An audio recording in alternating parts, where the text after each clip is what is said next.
En el marco del Día Nacional de la Prevención del Suicidio se realizan diversas actividades para concientizar sobre el tema, que es considerado como una emergencia nacional. Los datos del Ministerio de Salud Pública indican que en 2022 se suicidaron 818 personas, 60 más que en 2021. Sin embargo, algunos expertos estiman que la cifra de este año va a ser aún mayor. En esta línea, el presidente de la Cámara de Representantes, Sebastián Andújar, manifestó su discrepancia con la distribución de los 20 millones de dólares destinados a salud pública en la rendición de cuentas y adelantó que buscará cambiar esta asignación para lograr mejores resultados frente a este flagelo.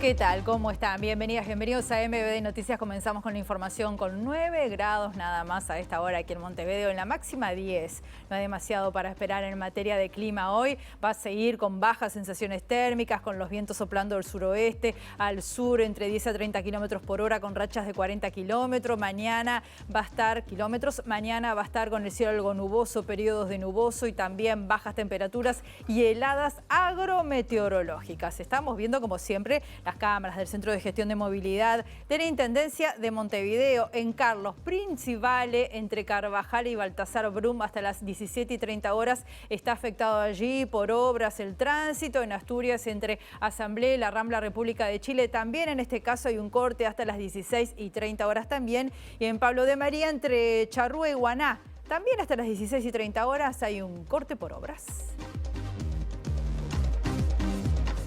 Vemos ahora otros títulos que se destacan a esta hora.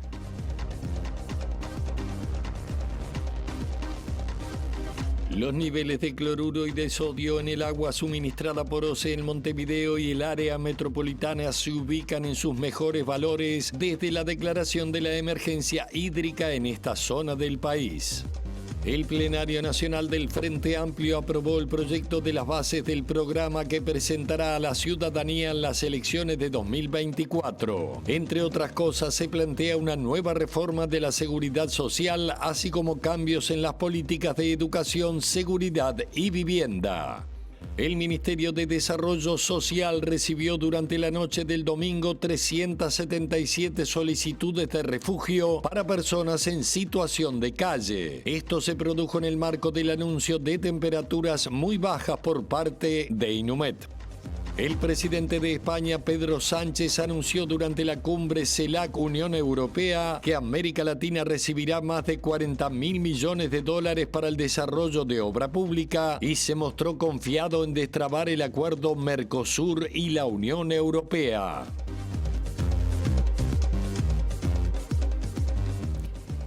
Para el especialista en suicidio de la Universidad de la República, Pablo Hein, las cifras de suicidio de este año van a ser alarmantes. Si bien todavía no están las cifras oficiales, el año pasado terminó con 818 personas que se suicidaron, lo que constituye 60 más que el 2021 y que este año sería, según se estima, una cifra mayor. Hein dijo también que esta problemática se trabaja con tiempo y que a nivel mundial están descendiendo los índices a contrapelo de lo que está pasando acá en Uruguay.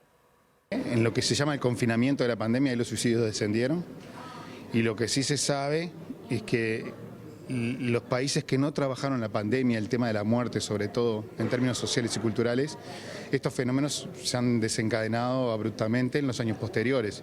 El año pasado, este año lamentablemente todavía no hay cifras del 2023 porque lo estamos transitando, pero van a ser alarmantes. Ojalá nos equivoquemos, ¿no? La mayor alegría que podemos tener en estos temas es equivocarnos sobre los pronósticos, porque acá estamos.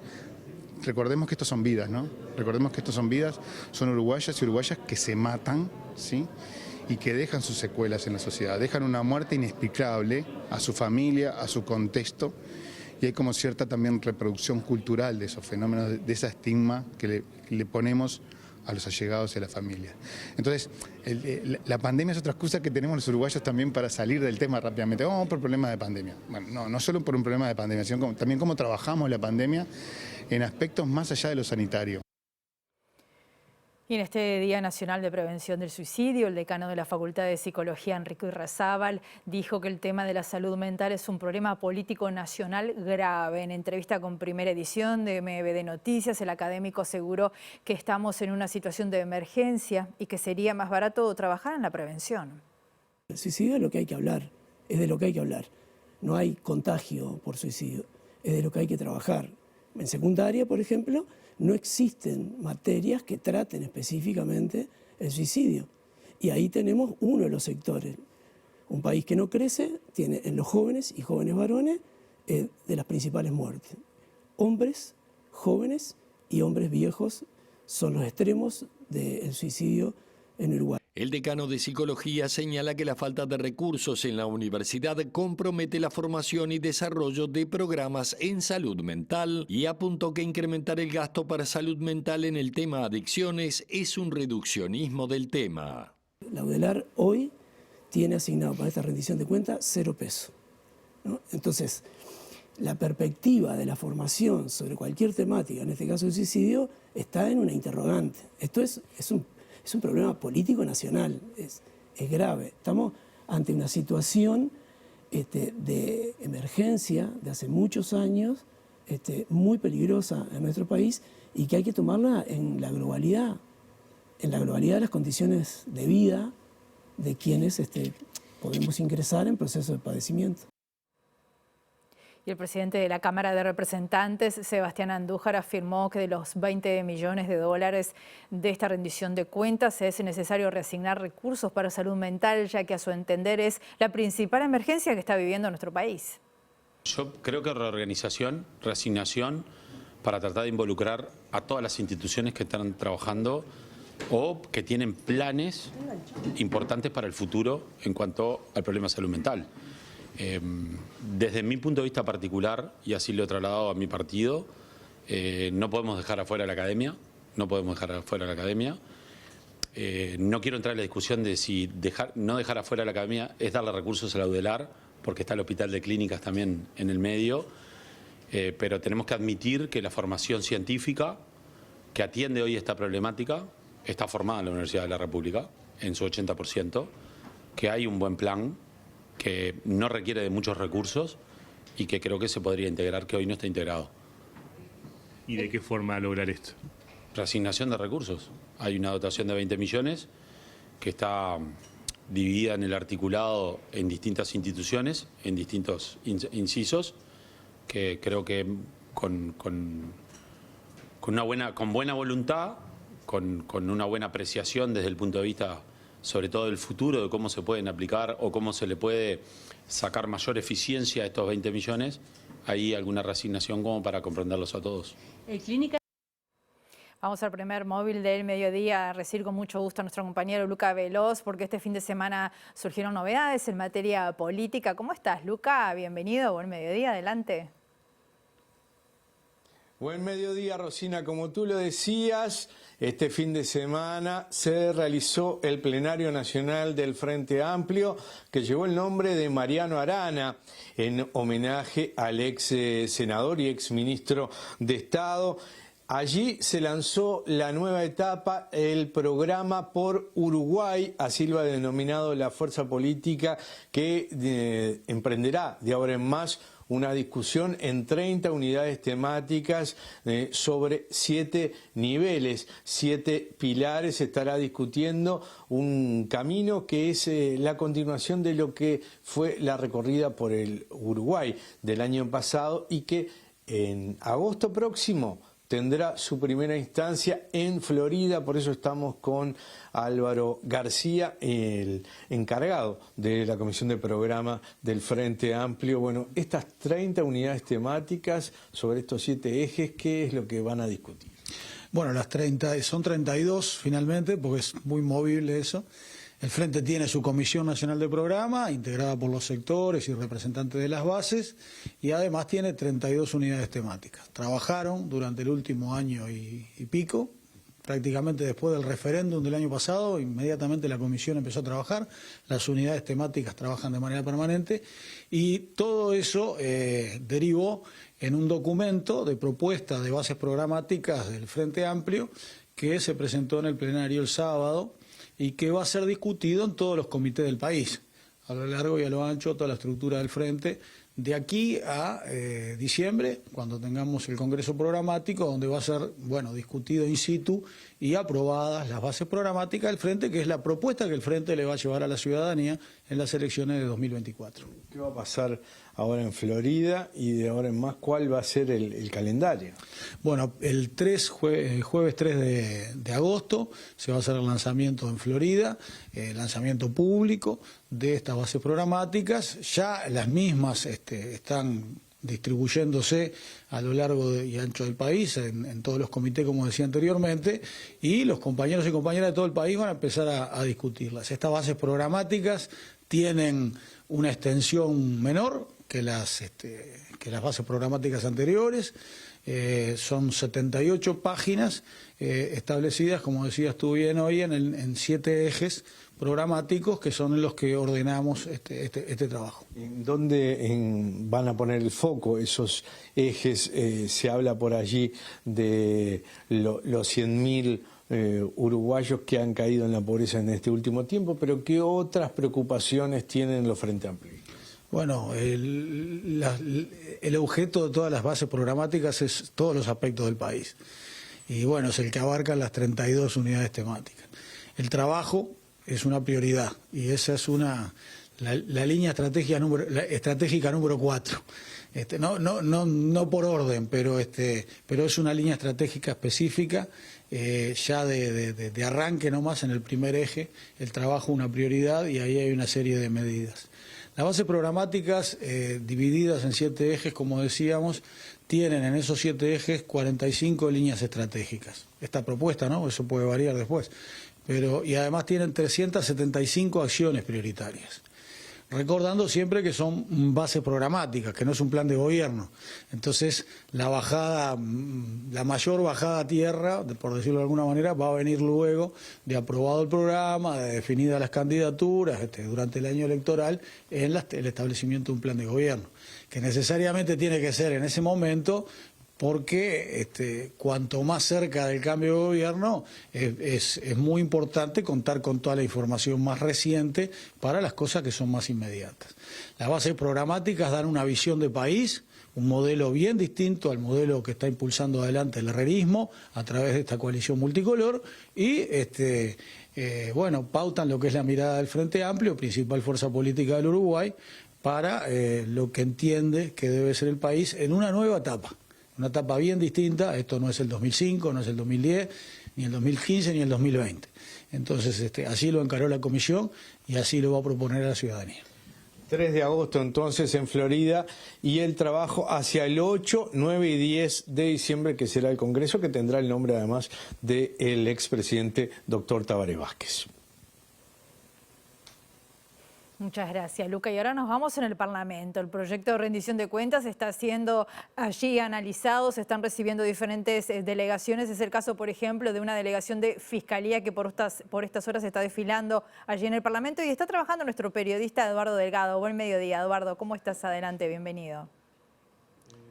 Buen mediodía, Rosina. Así es, delegación de la Fiscalía, encabezada por el fiscal de Corte, Juan Gómez. Ha tenido la amabilidad el diputado frente amplista Sebastián Valdomir de salir unos minutos de la sesión para primero un primer balance de la presentación de la Fiscalía en este encuentro. Bueno, el primer balance es de mucha preocupación, ¿verdad? La Fiscalía General de la Nación le solicita a este proyecto de rendición de cuentas en materia de creación de nuevas fiscalías y de creación de nuevos cargos para el funcionamiento en el entorno de $6,5 millones y lo único que se contempla en el proyecto que envió el Ministerio de Economía al Parlamento son la creación de 2 fiscalías especializadas en delitos sexuales que no llegan para el 2023 y 2024 al $1 millón, son $950.000 nada más, que con estas 2 nuevas sedes se incrementaría el gasto para Fiscalía.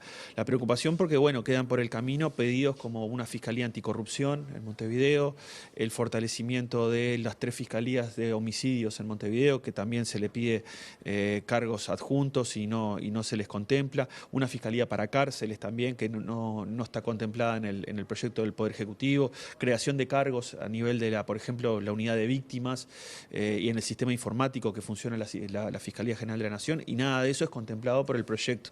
Nosotros contabilizamos en el entorno de $6,5 millones el conjunto de los pedidos de nuevos cargos y creación de nuevas fiscalías en Uruguay, también lo que tiene que ver, por ejemplo, una fiscalía en violencia basada en género en Paysandú, el fortalecimiento de las fiscalías de Toledo, Chuy, Paso de los Toros. Nada de estos pedidos fueron contemplados por el proyecto y por ende la preocupación no solo de los fiscales, sino también de la oposición, porque en definitiva la Fiscalía queda con pocas herramientas para afrontar lo que queda del 2023 y el último año, que es el 2024 de este periodo de gobierno. ¿Y hay margen de negociar con los otros partidos del oficialismo alguna transposición de fondos para lograr parte de lo que pide la Fiscalía?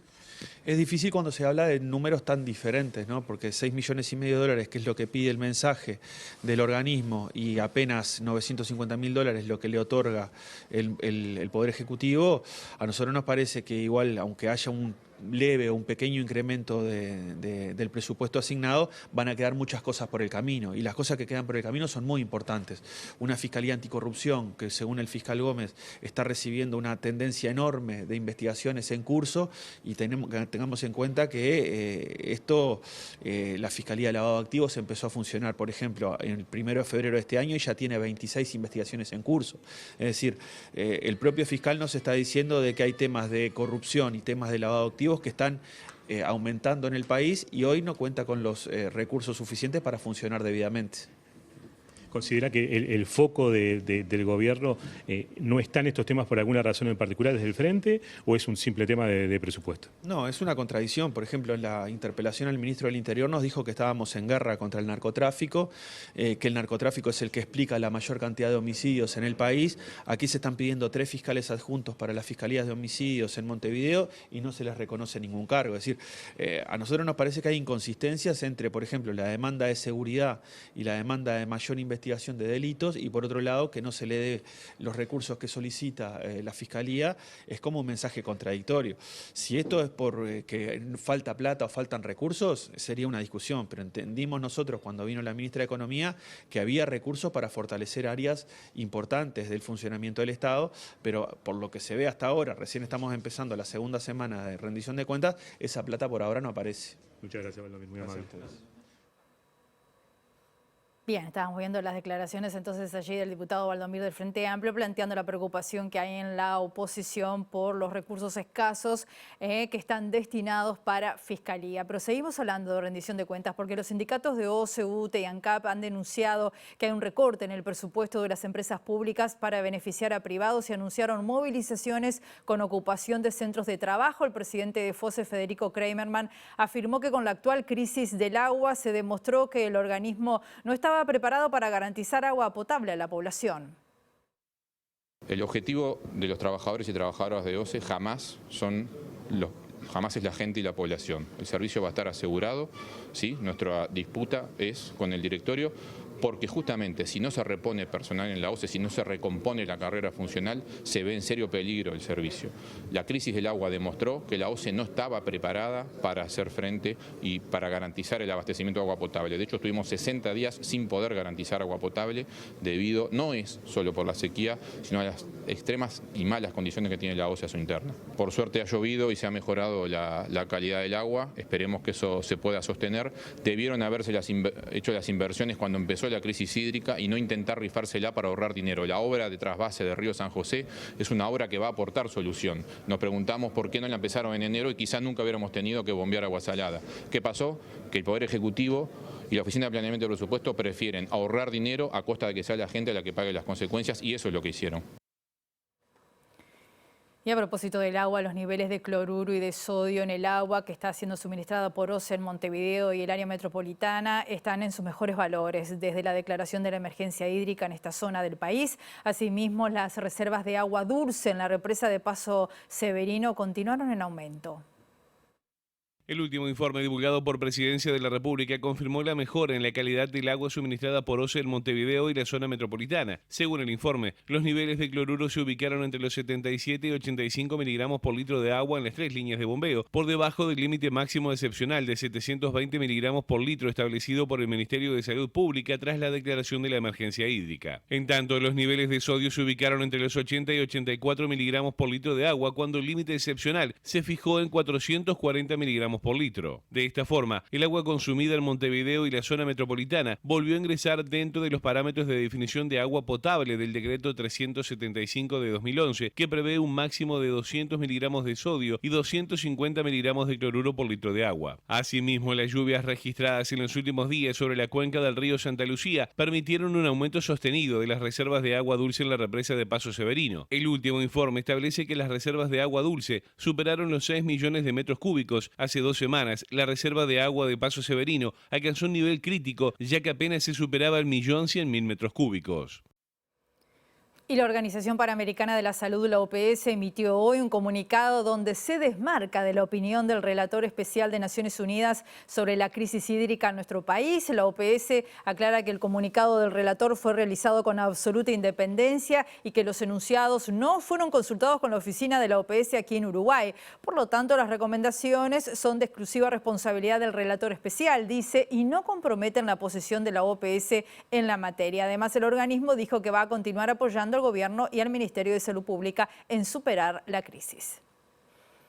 Y el ministro de Ganadería, Agricultura y Pesca, Fernando Matos, aseguró que las lluvias registradas en las últimas semanas ayudaron mucho a enfrentar la situación de déficit hídrico que atraviesa el país, sobre todo en el norte del país. Sin embargo, las lluvias también tuvieron un impacto positivo en el departamento de Colonia, en San José y en Canelones.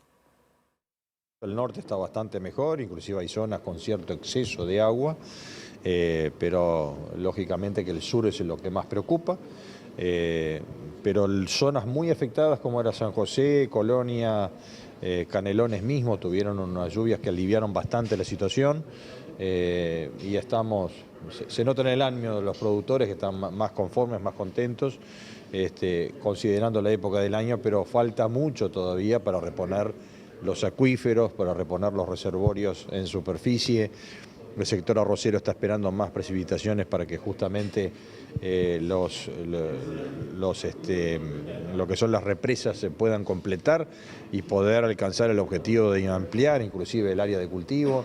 Así que bueno, estamos en el día a día mirando los pronósticos, ojalá se confirme de aquellos que indican que en primavera tendremos una reversión y tendremos importantes precipitaciones, esos son necesarias, serían útiles y podríamos, ojalá sea así, determinando el final del proceso de sequía que ya se ha prolongado por mucho tiempo.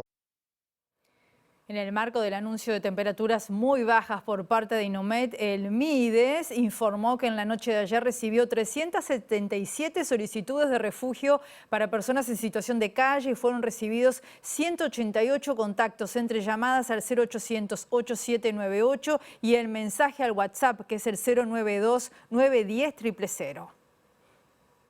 El informe difundido por el MIDES señala que 38 personas fueron trasladadas por unidades del Ministerio del Interior a los centros de resguardo y que se dio el 100% de respuesta a las solicitudes y quedaron cupos disponibles. En ese sentido, el Ministerio recordó que durante la vigencia del Plan Nacional de Invierno está operativa la línea telefónica gratuita 0800 87 98 para dar avisos sobre personas en situación de calle en Montevideo durante las 24 horas todos los días de la semana. En el resto del país, la población debe comunicarse al SECOED departamental o al 911. Para la capital también está disponible el WhatsApp 092-910-000 para informar sobre personas en situación de intemperie. El MIDES informó que quienes reporten situaciones por este medio recibirán un reporte con el resultado de su comunicación. Según el MIDES, los equipos móviles de calle en Montevideo están operativos las 24 horas, los 7 días de la semana, semana durante el plan invierno. Ante situaciones de urgencia de personas en intemperie, las personas deben comunicarse directamente al 105 de SAME de ACE. En caso de niños, niñas o adolescentes en situación de calle sin referentes adultos, se recomienda llamar a la línea azul del INAU 0800 50 50 de lunes a domingo de 8 a 20 horas. Fuera de ese horario, el número de contacto es el 098 462 326.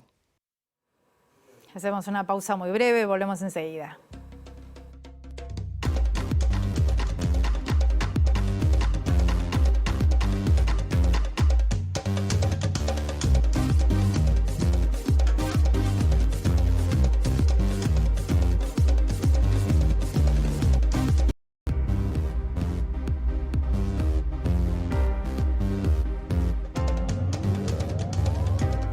Bloque de MBD Noticias. Continuamos con la información con 9 grados aquí en Montevideo a esta hora. Y en el ámbito internacional hablaremos de la cumbre de la CELAC, porque previo a la cumbre presidencial se realizó un foro empresarial con participación de los presidentes del Mercosur, Lula da Silva, y de la Unión Europea, Pedro Sánchez, junto a autoridades de ambos bloques y de los bancos multilaterales de crédito. En esa instancia, Sánchez destacó que América Latina va a recibir más de 40.000 millones de dólares para el desarrollo de obras públicas y se mostró confiado en destrabar durante su mandato el acuerdo Mercosur-Unión Europea.